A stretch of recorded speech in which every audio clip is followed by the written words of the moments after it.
아멘. 네, 오늘 본문 말씀 10절에 보게 되면 보라, 내가 너를 연단하였으나 은처럼 하지 않고 너를 고난의 풀무불에서 택하였다. 그런 말씀이 있습니다. 연단이란 말을 자주 쓰는 말은 아닌데요. 연단이란 말에는 두 가지 의미가 함께 포함되어 있습니다. 첫 번째는 정련한다는 의미가 있습니다. 뜨거운 불 속에 집어넣어서 불순물을 태워서 순수한 것을 얻는 정련의 과정이 들어있고요. 또 한 가지는 그 대상을 찬물에 또 뜨거운 곳에 넣었다가 급격한 온도의 변화와 또 담금질을 통해서 두드려서 단련한다는 뜻이 있습니다. 물론 연단이란 말을 우리가 쓸 때에는 이런 대장간에서 쓰는 용어로 쓰는 것이 아니죠. 연단이라는 은유에는 우리의 육체 또는 인격 그리고 신앙을 단련해서 성숙하게 만든다. 그런 비유의 말이기도 합니다. 이 10절 말씀을 이해하면 이렇습니다. 하나님께서 내가 너희들을 연단하는데 은처럼 하지 않고 고난의 풀무불에서 한다. 그런 말씀이에요. 이걸 이해하려면 조금 과학 지식이 필요합니다. 여러분, 각 금속마다 녹는 점이 다 다르죠. 은은 몇 도에 녹을까요? 저도 잘 몰라서 알아왔습니다. 네, 은은 960도에 녹는답니다. 네. 금은 몇 도에 녹을까요? 네, 금은 1065도, 약 1000도씨에서 녹는다고 합니다. 쇠는 몇 도에서 녹을까요? 쇠는 1500도 정도에서 녹는답니다. 이해가 가시죠? 옛날 여러분 용광로는 그렇지만 요즘 용광로, 제철소 같은 데 가시면 용광로는요, 자그마치 3500도까지 올라간다고 그래요. 지금 이 한 줄이 무슨 의미냐면, 종종 우리가 이런 생각하잖아요. 이 연단이 언제쯤 끝나나, 이 훈련이 언제쯤 끝나나, 이 정도면 끝나야 되는 거 아닌가. 무슨 생각하냐면 나는 은이라고 생각하는 거예요. 900도 녹을 만큼 녹았는데 이제 좀 끝내시지. 근데 하나님 무슨 얘기냐면 은이 아니라 어디로 보내신다고요? 쇠를 녹이는 용광로 1500도씨가 필요하다 말씀하신다는 거예요. 이게 이런 의미구나. 그래서 오늘은 연단에 대해서 하나님께서 내가 너를 연단하였으나 이 말씀을 좀 우리가 생각하면서 이 연단에 대한 진리를 배우려고 합니다. 여러분, 첫 번째입니다. 왜 우리에게 연단이 필요할까요? 오늘 이사야가 말하고 있는 이 연단은 장차 이스라엘 남한국 유다 사람들이 바벨론 포로로 잡혀가서 70년 동안 포로 생활하는 것을 지금 비유하고 있어요. 근데 왜 이런 포로 생활에 연단이 필요하죠? 첫 번째는 뭐냐면 이렇게 연단시키는 이유는 하나님이 힘이 없어서는 아닙니다.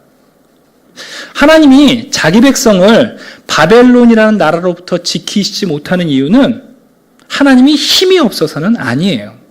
왜냐하면 여러분, 이사야 전체에서요, 35장에서 39장까지 이사야가 예언을 하다가 이사야 한가운데에 특별한 역사적 사건을 기록해서 집어넣습니다.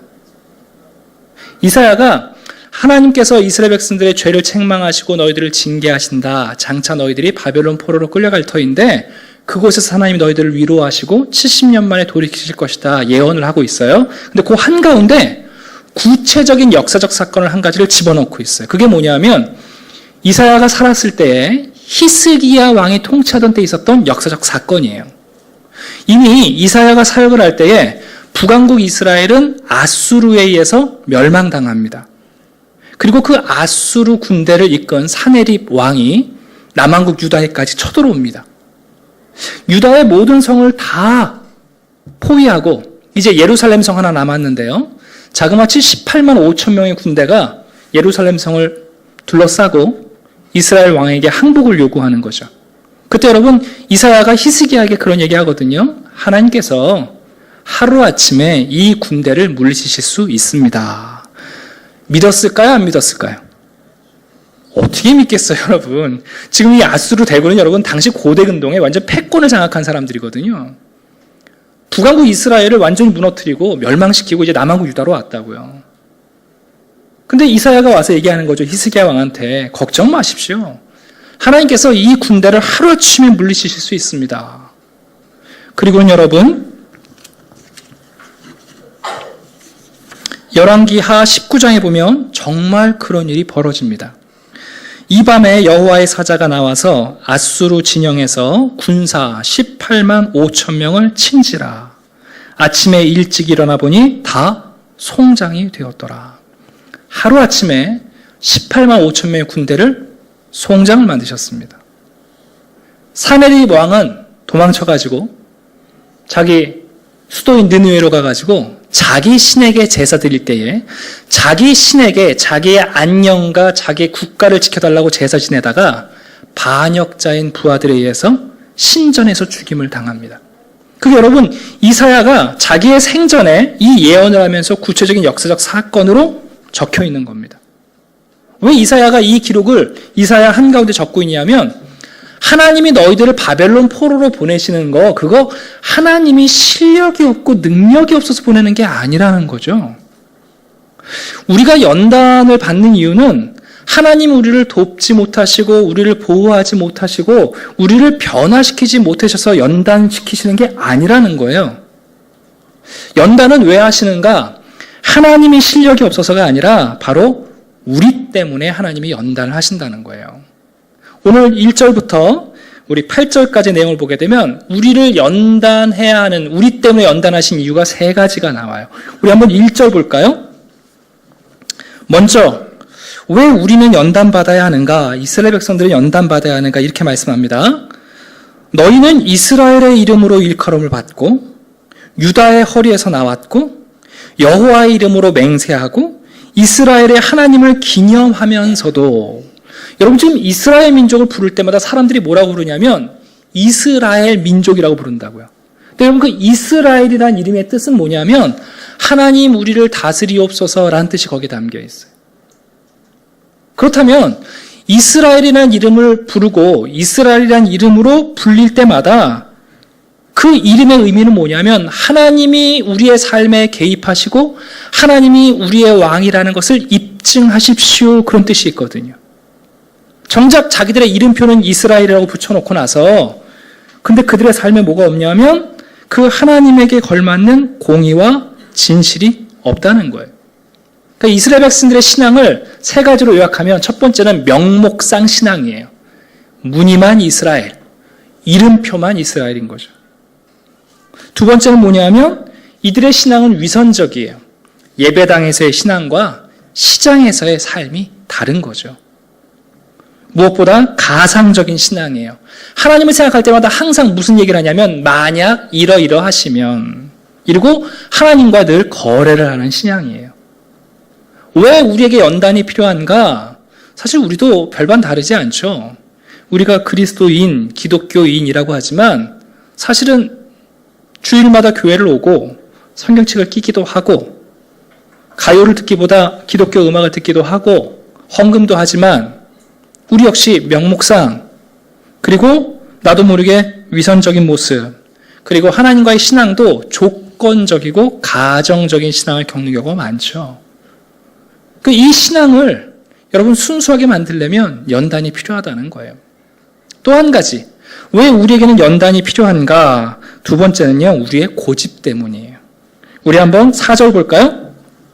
내가 알거니와 너는 완고하고 내 목은 무슨 힘줄이에요?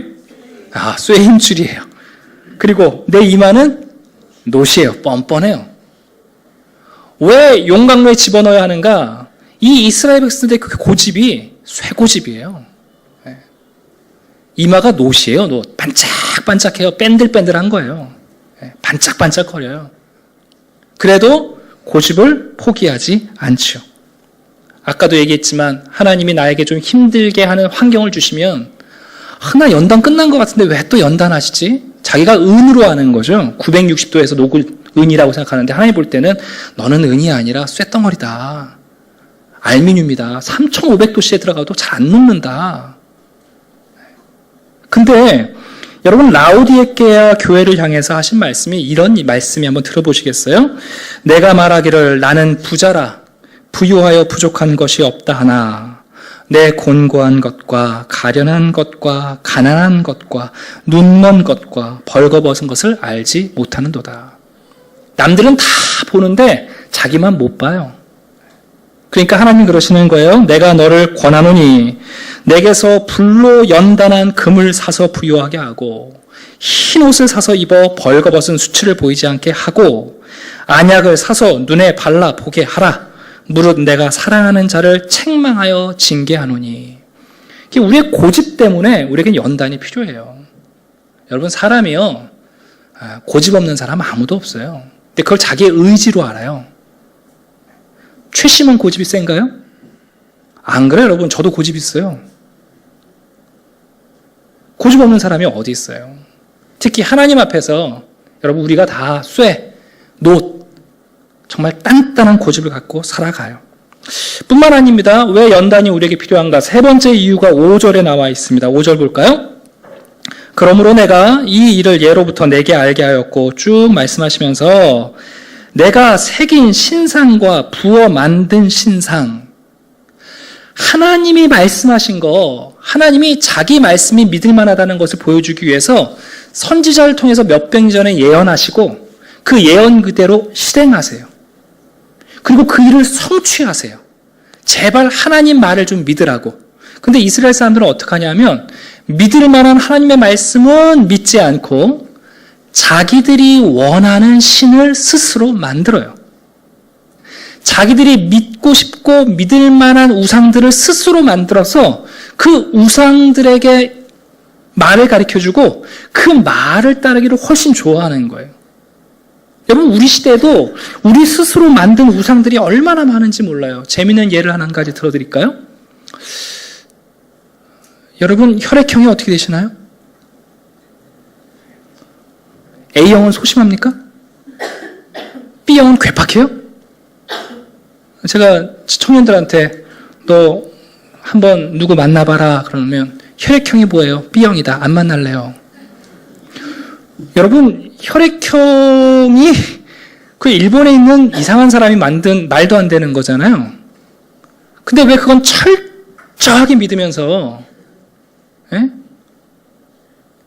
역시 B형이었어. 쟤는 A형이라 그래. 그건 철저하게 믿으면서 왜 예수님께서 내가 너희를 받아 하나님께 영광을 돌린 것 같이 너희도 서로 받으라. 그 말씀은 안 듣냐고요. 제가 재미있는 예를 들어줬지만 지금 그 말씀 하시는 거예요. 하나님이 옛적에 말씀하시고 그 말씀을 이루셔서 하나님의 말씀이 맞다는 증거를 보여주고 계세요. 그러면 그분의 말씀에 귀를 기울여야 되는데 아니요. 하나님 말씀은 무시해요. 뒤로 제껴놓고 자기들이 만든 우상, 자기들이 만들어 놓은 가십, 자기들이 만들어 놓은 전제들, 여러분 그거 붙잡고 살아가고 있어요. 그러니까 그거 내려놓게 하려면 연단이 필요하다고 말씀하시는 거예요. 여러분, 우리가 연단받는 이유는 하나님의 능력이 없어서가 아니에요. 이스라엘 백성들이 바벨론 포로로 가는 이유는 하나님이 군사적인 힘이 없어서 넘겨주시는 게 아니에요. 여러분, 오늘 말씀 한 가지만 더 볼까요? 하나님이 2절에서 이렇게 말씀하세요.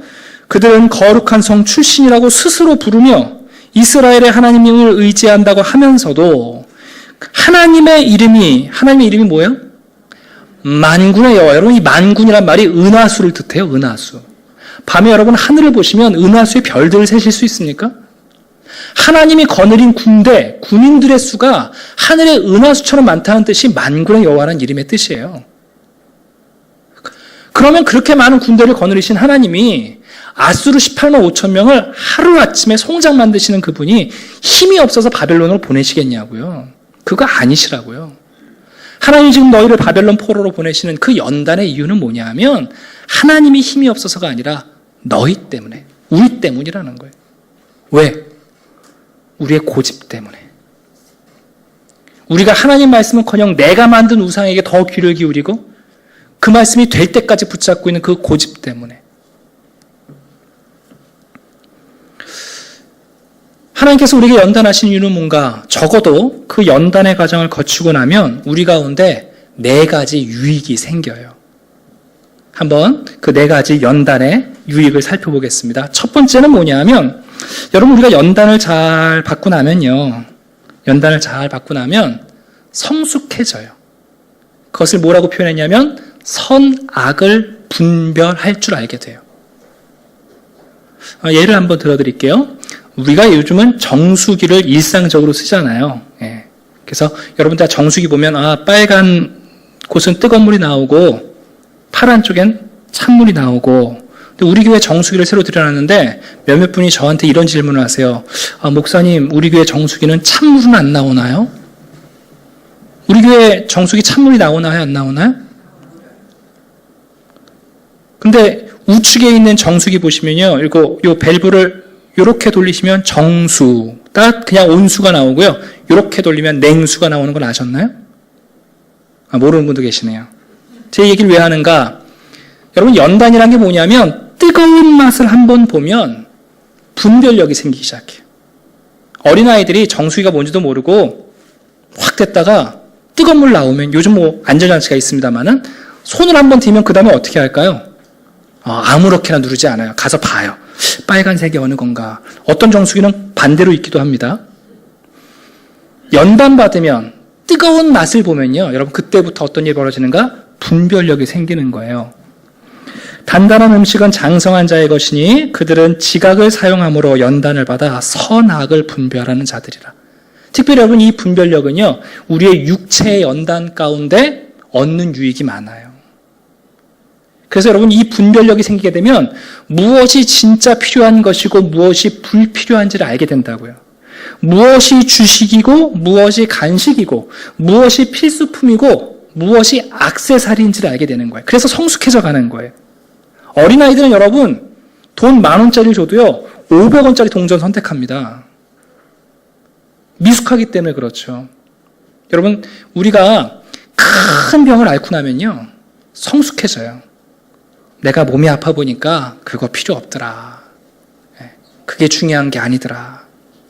사람이 몸의 제약을 받고 나면요, 여러분 시간의 가치도 알게 돼요. 제가 이런 말씀드린다고 혹시 불편하지 마시고, 지각하는 사람들이 있어요. 예배 지각 말고요, 매사에 지각하시는 분들이 계세요. 그런 분들은 그 육체의 연단과 시간의 한계성을 아직 경험하지 못하셔서 그래요. 시간의 제한을 알게 되면 여러분, 시간의 가치를 알게 되면요, 시간에 대한 분별력이 생겨요. 그래서 적어도 우리의 육체의 훈련, 이 육체의 연단을 통해서 성숙한 분별력이 생기는 거예요. 꼭 필요하죠.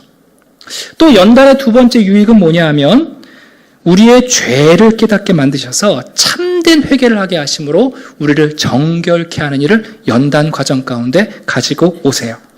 또 그들 중에 지혜로운 자 몇 사람이 몰락하여 무리 중에서 연단을 받아 정결하게 되며 희게 되어 마지막 때까지 이르게 하리니. 이런 정결케 되는 연단은 주로 어떤 훈련이냐면 우리의 인격적 훈련을 하게 만드세요. 그래서 우리의 죄가 드러나서 수치심에 빠지게도 하시고 그 죄의 죄책감에 사로잡히게 만드셔서 이 죄가 미워지고 죄가 싫어지게 하셔서 참된 회개를 하게 하시는 거예요. 우리를 몰락하게 만드셔서 죄라는 것이 이렇게 무섭구나 하고는 회개하게 만드셔서 우리를 정결하게 하시는 연단의 과정이 있어요. 많은 사람이 연단을 받아 스스로 정결하게 하며 희게 할 것이나, 이런 연단을 받게 되면 누가 죄를 지적하지 않아도 내가 죄인이구나, 내가 죄가 많아서 이런 일이 벌어지는구나 하고 자기의 죄를 깨닫는 일이 벌어져요. 연단의 세 번째 유익은 뭐냐면 그 연단 과정을 통해서 우리에게 굳센 믿음을 주셔서 의의 열매, 평강의 열매를 맺는 결과를 가져오세요. 무릇 징계가 당시에는 즐거워 보이지 않고 슬퍼 보이나 후에 그로 말미암아 연단받은 자들은 의와 평강의 열매를 맺느니라. 이 연단을 어떻게 받냐면 대부분은 신앙 훈련을 통해서 갖게 돼요. 우리가 교회 안에서 영적인 훈련을 참여하다가 우리의 믿음이 연단받게 되면 그 결과로 이 믿음으로 인해서 의의 열매, 화평의 열매를 맺게 되는 거예요. 그래서 경건의 훈련은 이런 연단에 해당돼요. 마지막 한 가지가 있어요. 연단을 통해서 우리가 얻는 유익은 뭐냐 하면 바로 소망을 이루게 돼요. 읽어드리겠습니다. 다만 이뿐 아니라 우리가 환난 중에도 즐거워하나니 이는 환난은 인내를, 인내는 연단을, 연단은 소망을 이루는 줄 알미로다. 여기서 말하는 소망은 뭐냐면 하나님을 전적으로 신뢰하게 되는 거예요. 연단을 받고 나면 사람들이 뭘 깨닫냐 하면 하나님이 모든 것의 시작이시고 하나님이 모든 것의 끝이시구나. 하나님이 알파와 오메가구나 하는 것을 알게 돼요. 그러면 이런 연단 과정을 거친 사람은 그냥 하나님에 대해서 무작정, 무한한 신뢰를 가지면서 살게 돼요. 그게 소망을 이루는 거예요. 소망을 성취하는 게 소망을 이루는 게 아니라 그 소망을 우리에게 처음 주셨고 완성하실 수 있는 하나님을 알파와 오메가로 그냥 전적으로 신뢰하게 되는 것. 그게 연단의 마지막 과정, 얻는 유익이에요. 제가 이것을 좀 이렇게 설명해 드리면 좋을 것 같아요. 이 네 가지 연단은 불과 관련이 있어요. 한번 손을 대이면 분별력이 생겨요. 저건 뜨거운 거구나. 손 대면 안 되겠구나. 화상을 입어요. 그럼 그 화상으로 인해서 오염되어지고 피부가 변하고 남들 앞에 설 때마다 그 화상이 보이면 죄를 깨닫고 이 허물을 회개하기 시작하는 거예요. 그게 거룩해지는 일이에요. 그리고 나서 열심히 담금질하는 거죠. 내 삶을 뜨거운 물에도 넣었다가 흰 찬물에도 들어갔다가 망칠도 받았다. 그게 신앙훈련인데 그러고 나면 우리의 믿음이 굳건해져요. 근데 그런 사람을 통해서 어떤 일이 벌어지는가? 그 후로부터 의의 열매, 화평의 열매가 흘러나오는 거예요. 이 모든 연단의 과정을 마치고 나면 이제는 그 사람 안에 하나님이 알파와 오메가세요. 그냥 그분이 시작하시면 있는 거고 없는 것도 부르시면 있는 거고 그분이 마치시면 그게 열매예요. 하나님의 전적으로 신뢰하는 일들이 벌어지는 거죠. 이런 연단의 유익이 있기 때문에 우리에게 하나님이 이 연단 가운데 우리를 훈련하신다는 겁니다. 자, 그런데 여기까지는 이제 우리가 일반적으로 이해할 수 있는 말씀이죠. 오늘 본문에 보시게 되면 우리 6절을 한번 보겠습니다. 내가 들었으니 이 모든 것을 보라. 이제부터 내가 너희에게 말하는 것을 너희가 선전하지 않겠느냐, 홍보하지 않겠느냐, 자랑하지 않겠느냐, 광고하지 않겠느냐. 왜 우리가 이 일을 이렇게 자랑하는가? 지금부터 말하는 것은 내가 새 일, 곧 너희가 알지 못했던 은밀하고 비밀한 일을 내가 지금부터 말할 것인데 너희가 이것을 듣게 되면 자랑하지 않을 수 없고 놀라지 않을 수 없고 이것을 광고하지 않을 수 없다는 거예요. 자, 그 일이 뭔가? 오늘 제가 그 말씀을 드리려고 하는 거예요. 제가 지금까지 드린 말씀은 우리에게 좀 익숙한 얘기예요. 이것은 사실은 교회 안 다니고 예수 그리스도를 모르는 사람들도 인생은 고해다. 사람이 훈련을 통해서 성숙해져 가고 사람이 좀 어려움을 겪어봐야 예절을 배우고 사람이 뜨겁고 찬 곳에 들어가고 나야 사람들이 좀 성숙해진다. 이건 여러분 세상 사람들도 아는 일반적인 이야기죠. 근데 이사야가 지금 무슨 얘기를 하고 있냐면 내가 지금부터 하는 말은 전혀 새로운 일이다. 이스라엘 백성들이 여러분 바벨론 포로에 끌려갔다가 70년 만에 돌아오는 사건은 새로운 사건은 아니에요. 왜냐하면 이미 이스라엘 백성들은 역사 가운데 어떤 일을 경험했냐 하면 애굽에 가서 400년 동안 노예 생활했던 적이 있거든요. 그래서 신명기 4장 20절을 보게 되면 이런 말씀을 하세요. 여호와께서 너희를 택하시고 너희를 쇠풀무불 곧 애굽에서 쇠풀무불 애굽에서 인도하여 내사 자기 기업의 백성을 삼으신 것이 오늘과 같다 그랬어요. 그러니까 애굽에 가서 400년 동안 포로 생활한 거나 지금 바벨론에 가서 포로 생활하는 거나 뭐 특별하게 다르진 않아요. 그건 굳이 지금 이사야 선지자가 말하는 새 일이 아니에요. 물론 애굽에서는 10가지 재앙을 통해서 홍해를 통해서 애굽의 군대를 무너뜨리시면서 구원해내셨다면 바벨론 포로에서는 정말 창한 자로 활 하나 쏘지 않고 고레스 왕의 마음을 바꾸셔서 건져내시긴 하죠. 새로운 구원을 보여주시긴 하지만 그게 지금 말하고자 하는 정말 새 일은 아니에요. 그럼 대체 지금 이사야가 말하고 있는 그 새 일은 무엇인가? 자, 우리 10절을 다시 한번 같이 읽겠습니다. 자, 시작.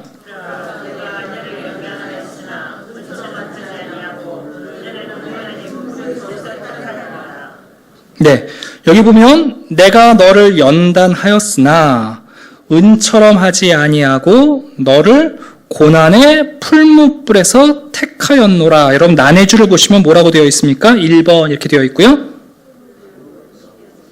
풀무불로 실현하였노라. 왜 이렇게 어떤 성경에는 풀무불에서 택하였다고 되어 있고 또 다른 사본에는 풀무불로 실현했다고 되어 있냐면 이 풀무불에서 실현받는 것이 이스라엘 백성들인지 아니면 11절 이후부터 나오는 나라는 인물인지가 불명확해요. 12절을 제가 읽어드릴게요. 나는 근이, 나는 처음이요, 나는 마지막이라. 14절 보시겠어요? 나 여호와가 사랑하는 자를 바벨론에서 행하리니 그의 팔이 갈대아인에게 임할 것이라. 그들 중에 누가 이 일들을 알게 하였느냐? 또 16절 보겠습니다.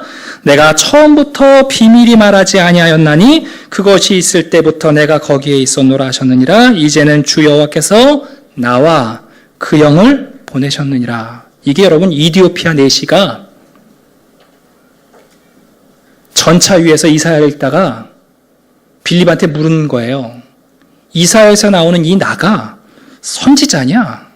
아니면 메시아냐? 이게 지금 하나님이냐? 내가 연단을 받아서, 내가 훈련받아서, 내가 성숙해지고 여러분, 우리가 변화된다는 것이 새 일이 아니라 지금 이사야를 통해서 주시는 이 새 일은 뭐냐면 풀무불에 들어가시는 분이 누구라는 거예요? 하나님이시라는 거예요. 여러분, 우리가요, 그저 960도 정도에서 녹는 존재가 아니라니까요. 여러분들이 1500도에 들어갔다 와서 우리가 거룩해지는 존재가 아니에요. 우리 저기 포항제 투소 가가지고 가도 철 안 들어갖고 오는 사람들이에요. 하나님께서 이스라엘 백성들을 위해서 무엇을 선택하시냐면 내가 애굽에서 너희들 연단해 봤다는 거예요. 바벨론 포로 가서 너희들 포로 생활한다고 해서 너희들이 변화된다는 거 아니에요. 내가 너희를 연단하였으나 그러나 은을 뽑듯이 너희들 연단하는 것이 아니라 하나님께서 고난의 풀무에 들어가셔서 우리를 택하신다는 거예요. 이것이 지금 하나님 우리에게 보여주시는 새 일이에요. 여러분 다니엘서를 보면 이 말씀을 구체적으로 상징적인 사건으로 우리에게 보여주세요. 다니엘의 세 친구였던 사드락과 메삭과 아벳느고가 금신상에게 절하지 않습니다. 그래서 왕이 그 세 사람을 풀무불에 집어넣지 않습니까? 7배나 불을 뜨겁게 달굽니다. 세 사람을 잡아다 넣던 옆에 있는 군인들이 타서 죽을 정도예요. 제가 설교를 준비하다 보니까 여러분 3,500도씨 용광로에서 나오는 공기가 200도래요. 공기가 200도래요. 근데 여러분 세 사람을 집어넣는데 잠시 후에 보니까 이렇게 되어 있어요. 왕이 말하되 내가 보니 결박되지 아니한 네 사람이 불 가운데 다니는데 상하지도 아니하였고 그 넷째 모양은 신들의 아들과 같도다. 근데 여러분 결론적으로 사드락과 메삭과 아벳느고는 다시 풀무불에서 나왔어요. 그런데 그 신들의 아들이신 그분은 어디 계신지 몰라요. 여러분 이사야서가 구약의 복음전도자라는 별명이 있습니다. 이사야서가 모두 66장으로 되어 있거든요. 성경이 모두 몇 권이죠? 66권이에요. 구약이 39권이잖아요. 참 신기하게 이사야서가 그렇게 구분되어 있어요. 1장부터 39장까지는 하나님의 징계와 심판에 대한 이야기가 가득해요. 근데 갑자기 40장부터요. 하나님이 자기 백성을 위로하시고 그리고 자기 백성들에게 회복을 일으키시는 메시지가 담겨 있어요. 이게 메시지의 주제인데 이사야가 바라보는 그림은 전혀 반대예요. 보셔요. 이사야가 선지자로 부름을 받을 때에 요시야 왕이 죽습니다. 요시야 왕은 훌륭한 왕이었어요. 성군이었어요. 세종대왕 같은 왕이었거든요. 그러니까 요시야 왕이 죽게 되었을 때 이사야가 낙심을 해요. 이 나라가 어떻게 될까? 이런 왕이 죽었는데 이 나라가 장차 어떻게 될까? 바로 설까? 그가 근데 제사를 드리러 성전에 들어갔다가 뭘 보냐 하면 하늘에 있는 하나님의 보좌를 본 거예요. 요시야가 이 세상을 다스리고 이 나라를 다스리는 게 아니라 누가 다스리신다는 거예요? 만군의 왕이신 하나님께서 이 땅을 다스리신다. 크신 왕이신 하나님을 경험해요. 왕이신 하나님을 본다고요. 그리고 나서 그 하나님이 자기 백성을 심판하시고 징계하신 이야기가 쭉 나와요. 근데 갑자기요. 40장부터 넘어가게 되면 자기 백성을 위로하시는 하나님의 목소리가 나오는데 그때 왕이신 하나님은 어디론가 사라져버리고 그때부터 누가 등장하는 줄 아십니까? 고난받는 종이 등장하기 시작해요. 심판과 징계를 말할 때는 왕이신 하나님을 보면서 이사야가 예언을 했는데 자기 백성을 위로하고 회복하고 치유하시는 과정 가운데 하나님은 어디론가 사라져버리고 지금 나라고 등장하는 그 하나님의 그 인물이 고난받는 종으로 등장하시는 거예요. 그 정점에 48장이 있어요. 하나님께서 자기 백성들을 연단하실 때에 이집트에서 했던 것처럼 바벨론 포로에서 하시는 것처럼 고난과 재앙으로를 연단하시는 게 아니라고요. 오히려 그 연단은 누가 받으시냐면 하나님이 고난의 풀무불에 들어가셔서 우리를 택하시고 하나님께서 고난의 풀무불 가운데 지나가시면서 우리를 이제는 고난의 풀무불이 아니라 은혜의 풀무불 가운데 넣으신다는 거예요. 그 여러분 이 지금 하나님 보시는 새 일이에요. 이것이 은비한 일이에요. 한번 우리 17절부터 보겠습니다. 너희의 구속자시오 이스라엘의 거룩하신 이이신 여호와께서 이르시되 나는 내게 유익하도록 가르치고 너를 마땅히 행할 길로 인도하니 내 하나님 여호와라. 그래서 하나님 말씀하시는 거예요. 내가 앞으로 너희를 연단할 때에 또 바벨론, 애굽, 광야로 보내면서 연단하는 게 아니라는 거예요. 한번 18절 제가 읽어드릴게요. 만약에 네가 나의 명령에 주의하였더라면 네가 고난의 연단을 받고 있는 게 아니라 평강의 강이 있었을 것이고 내 공의가 바다 물결 같았을 것이다. 그러시면서 21절 보시면 이런 말씀을 하세요. 여호와께서 과거에 애굽에서 너희를 건져서 광야를 통과하게 하실 때를 한번 생각해봐라. 너희가 목마를 때에 너희 몸을 찢어서 물을 만들었느냐? 너희가 광야에서 목마를 때에 너희 몸을 비틀어서 물을 만들었느냐? 그때에도 내가 그 반석을 쳐서 하나님이신 그분이 자기의 몸을 쪼개서 우리에게 생수를 흘러나오게 하시지 않았느냐? 그게 하나님 우리 가운데 은밀히 행하시는 우리의 진짜 연단이라는 거예요. 이 말씀을 결론적으로 내리면 이런 거예요.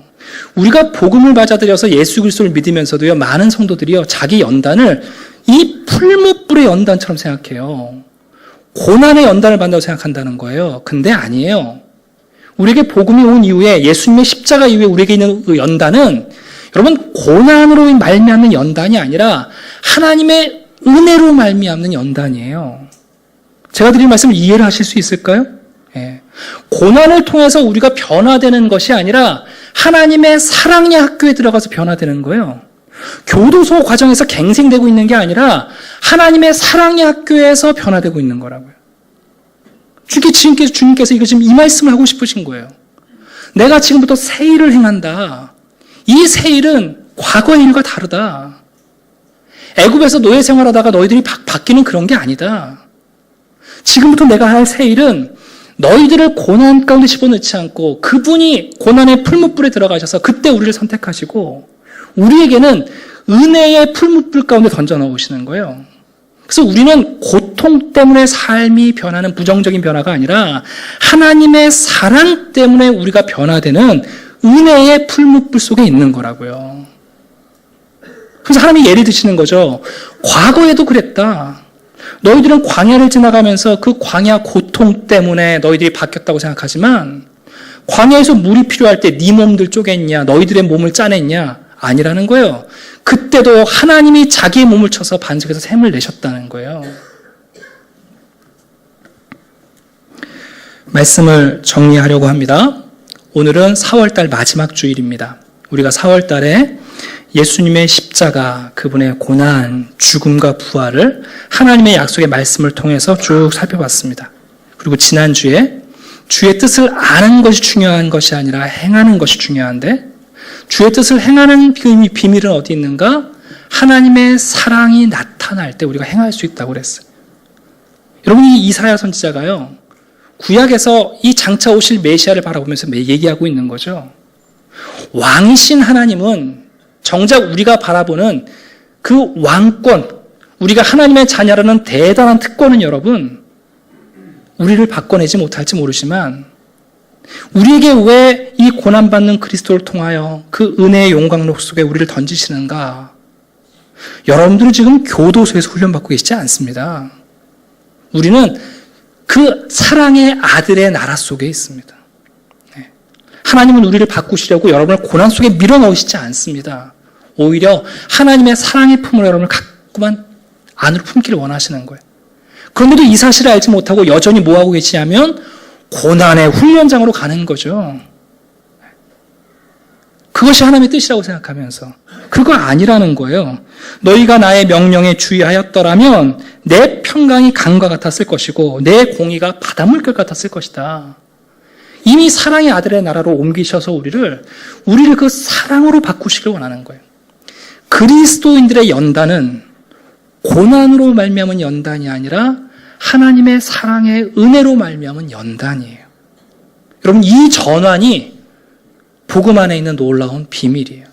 그것이 세일이요 은비한이요 우리가 자랑하고 우리가 광고하고 우리가 홍보하는 일이에요.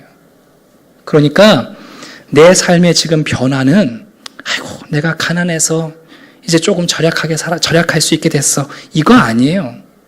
내가 하나님의 사랑을 알기 때문에 내 것을 가지고 누군가를 돕기 위해서 절약하는 거예요. 연단의 과정이 달라졌어요. 아이고 사람들이랑 불편하게 지내면 불편하니까 그냥 대충 다 잘 지내야지. 예의 바르게 살아야지. 그렇게 해서 여러분 예의 바른 연단의 결과가 아니에요. 우리는 모든 사람들이 하나님이 사랑하시는 사람들이잖아요. 저 사람들을 하나님이 풀무불 속에 들어가신 거잖아요. 그들의 가치를 알기 때문에 그들을 존중히 여기고 존귀하게 여기는 거예요. 여러분 연단의 과정이 달라졌고 결과가 달라지는 거예요. 근데 아직도 수많은 그리스도인들이 이 일을 과거처럼 살아간다고. 하나님은 여러분들을 고난 가운데 집어넣어서 여러분을 바꾸고 싶어 하지 않으세요. 그건 여전히 우리의 고집이고, 그건 여전히 우리가 우상에게 귀를 기울이는 모습이지. 우리가 하나님께 가까이 나아가고 그분의 말씀을 듣고 순종하고 그분의 품으로 뛰어들고 사랑의 학교에 입학하면 여러분 그 사랑이 우리를 그 사랑의 연단으로 말미암아 우리를 바꿔놓으신다고. 고난주간과 부활절을 맞이치는 이 4월 마지막 주간에 이 연단에 대한 말씀을 드렸습니다. 주님이 말씀하십니다. 봐라, 내가 너를 연단하였으나 은처럼 연단하지 않는다고요.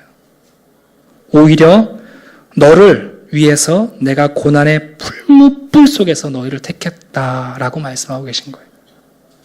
오늘 그 사랑의 학교에서 사랑의 연단으로 말미암아 아름다워지시는 복된 분들 되기를 주님의 이름으로 축원합니다.